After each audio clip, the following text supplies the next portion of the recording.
সংসদের ভিতরে সরকারি দল বিরোধী দলের এমপিরা যখন কথা বলেন তখন সকলেই জুলাই যোদ্ধাদের কথা বলেন, কেউ কেউ শরীফ উসমান হাদি শহীদের কথাও বলেন, কিন্তু কার্যত আমরা সরকারি দল থেকে তার উল্টাটা দেখতে পাই।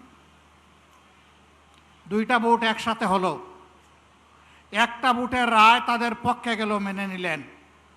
তারা দাবি করেন 51% মানুষ তাদেরকে ভোট দিয়েছে।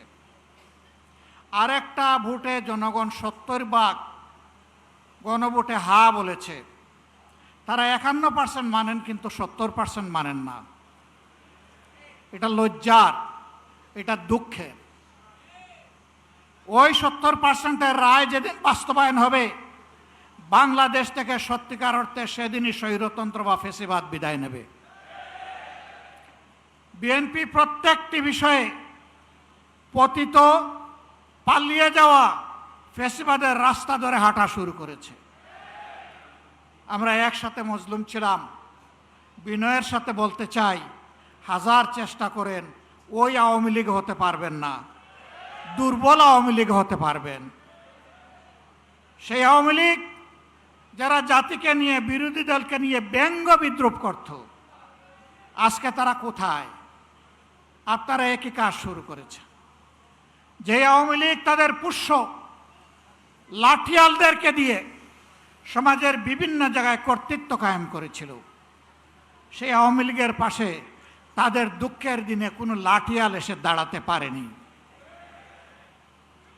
আফসোসের বিষয়, রাষ্ট্রের মৌলিক যে সমস্ত জায়গায় পরিবর্তন দরকার, সুশাসন কায়েমের জন্য, সত্যিকারের স্বাধীনতার স্বাদ জনগণকে দেওয়ার জন্য, প্রত্যেকটি বিষয়ে বিএনপি বিরোধিতা করে চলছে।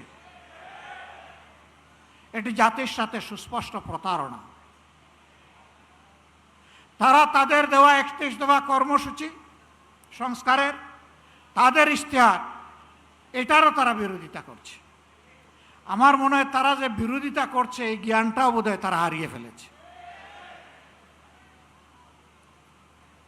প্রিয় বিএনপি, ভুলে যাবেন না, এই জুলাই না হলে এই মায়েদের, এই বাবাদের, এই ভাইদের, এই বোনদের সন্তান, স্বামী, ভাই, বোন জীবন না দিলে আজকে ক্ষমতার তক আপনারা এনজয় করতে পারতেন না।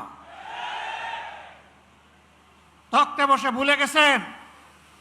আপনারা আগেই ভুলেছিলেন। শহীদ পরিবার যখন বুকে কষ্ট নিয়ে কান্নাকাটি করছিল, শহীদ পরিবারের কাছে তখন আপনাদের ছুটে যাওয়ার সময় ছিল না।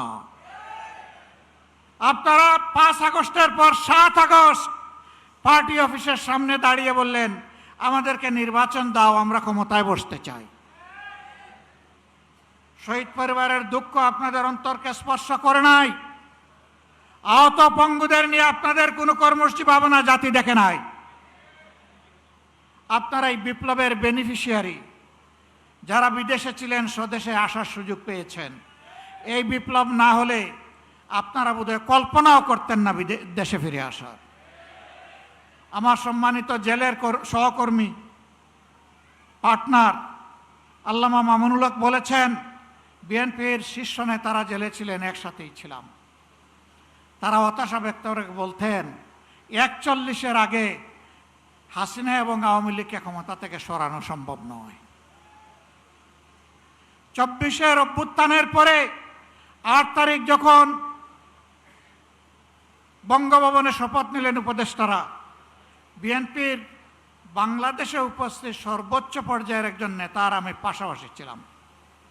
উনি আমারে জিজ্ঞেস করলেন, এটা কি হলো? আমি কিছু না বলে আসমানের দিকে আমার এই আঙ্গুলটা উঠালাম। তিনি বললেন, আসলেই এটা খোদাই দান, এটাই মিরাকল। সেই খোদাই দান ভুলে গেলেন।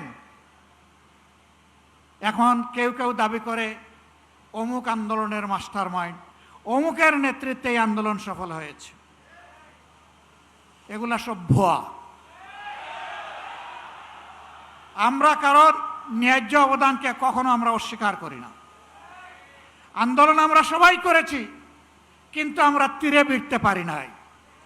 আমাদের তরি সমুদ্রে ভাসমান ছিল। জুলাই আন্দোলনের নায়করা এই তরি নিয়ে ঘাটে ভিড়েছে, জাতিকে মুক্তির পথ দেখিয়েছে। তাদেরকে সম্মান করতে, ভালোবাসতে শিখুন।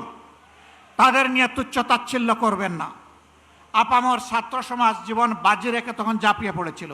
শ্রমিকরা পাশে দাঁড়িয়েছিল, মারা রাস্তায় নেমে এসেছিল, স্ত্রী তার স্বামীকে পানি এগিয়ে দিয়েছিল, সন্তান কুলে নিয়ে মা রাস্তায় নেমে এসেছিলেন।